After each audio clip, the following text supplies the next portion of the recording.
So the concept of the Bruce Lee is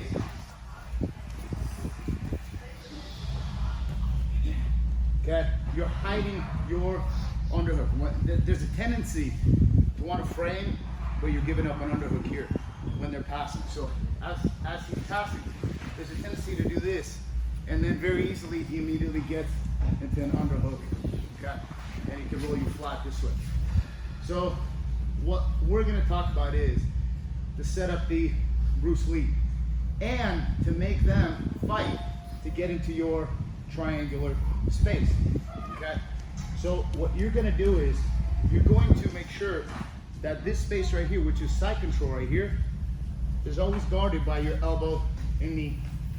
This hand blocks their ability to cross face, while your left hand is nice and secure and guarded by your upper leg, okay, on the inner groin thigh.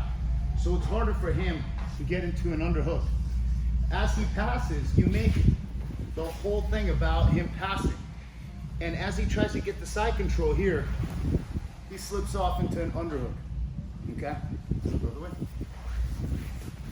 Because you're making this whole process about the pass. And you see how high the knee is, so by the time he gets chest to chest, you already have an underhook right here.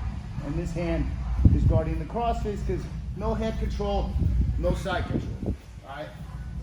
For side control, you have to understand, they're either going to control your head or your hips. But in this scenario, I'm really guarding the space so he can't even get into the hip. For him to get to even chest to chest, which is typically where you kind of begin to make the fight about, that knee is here. But the arm, as you see, is down here. So as I let him get chest to chest here, you immediately shoot that underhook and you start coming up for basically, not necessarily a back attack, but to the top position, all right? A lot of this is basically kind of wrestling. I learned underhooks as a white belt, but my teacher at that time was a wrestler from Iowa or something like that. So that's just how we did it. So as we're here, I'm blocking here, here, here, keeping that knee high. So as he lands, he already lands into the underhook, okay? And you want to make sure that that underhook is driving their weight forward. This is the Bruce Lee. Now, the face away happens right in that hole right there. So as he's getting in here, now this is my underhook right here. For him, his underhook is go over this arm and to control. For me, my underhook is here. Again, I want to control the space and I want to be able to put pressure on his arm as I'm trapping it right here. Ideally, kind of you even want to almost even do this right here. That's your trajectory. So you're lifting this up and with the backhand, not with the gooseneck here. With the backhand, you're straightening it and lifting it so that what happens with him is that he's got to go thumb up. And you come out into arm drag and into the, what is that, kind of, what's that called? Referee's position? Bottom. So the way that you interchange with these right here is that if you feel you're getting kind of smashed here, that space right here, get here. If you go here, he pulls that arm out. You're able to go to an underhook and begin to essentially wrestle up. But the one who has the underhook has control because he wants underhook to keep me flat.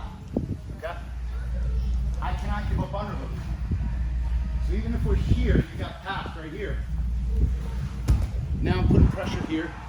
So if he is not careful, maybe I'll catch that arm right here and straighten it. But the second you do this, you want to lift them up.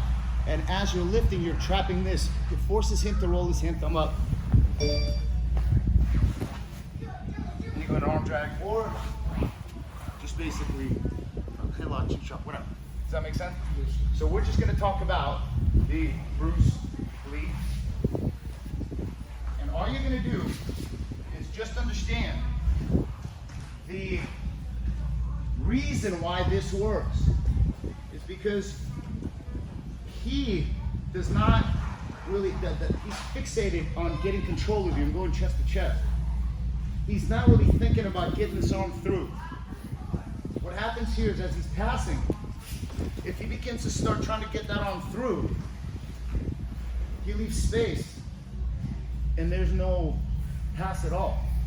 And nobody's gonna sit there and dig their hand through because it's just not what you do.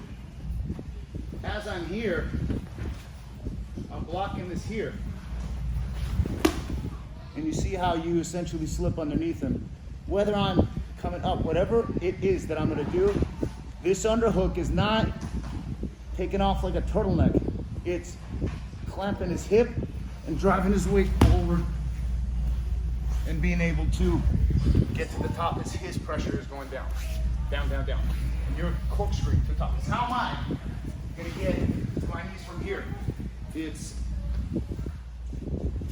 and driving forward and keeping that pressure forward using him and climbing up his back. So, we're here. You're gonna start like this. Back a little bit, yes sir. You're gonna start with the left hand, thumb down, tucked in, and this knee high. So it goes over like a ledge. Here I'm blocking, and I'm forcing him to go wide because he needs to do this to get side control and separate my elbow and knee. I'm gonna keep my elbow and knee together, but don't do this. Keep this here, and keep the elbow tight to your hip, okay? So as he's passing,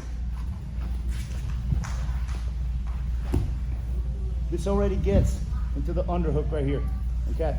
And clamps. From here, I let go of this hand and start pushing this knee. That's his stability knee. And I always want to keep the pressure over my right shoulder, over my right shoulder. Does that make sense? So he's gonna fall off that cliff chest to chest, and as he falls off, your underhook shoots. So you're here, and essentially he falls off and you climb on top, okay? Just get that initial position right here. As he's coming around,